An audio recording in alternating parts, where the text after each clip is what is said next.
It was supposed to be a relaxing weekend picnic with friends in the Appalachian Mountains.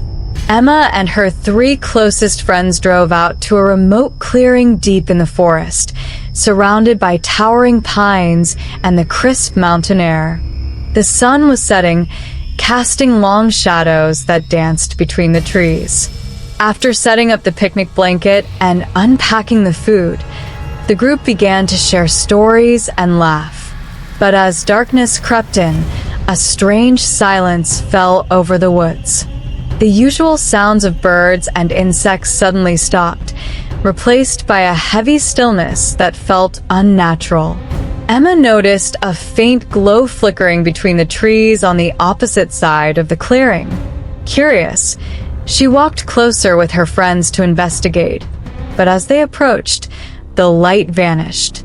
Suddenly, they heard a distant, haunting melody, like a lullaby sung by a child, echoing through the forest. Chills ran down their spines.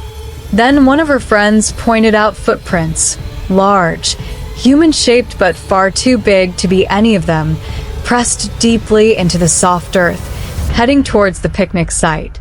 But there had been no other visitors that day. As night fully descended, the group decided to pack up. But when Emma tried to start their car, it wouldn't budge.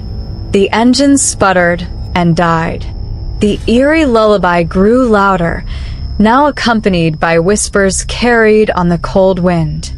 Suddenly, shadowy figures appeared between the trees, tall, thin silhouettes with glowing eyes, barely visible but unmistakably watching.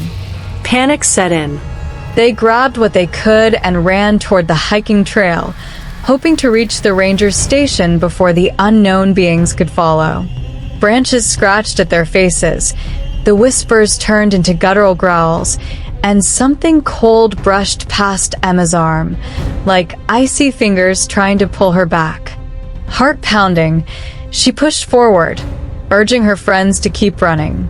They finally made it to the safety of the trail's entrance as the glowing eyes faded into the darkness.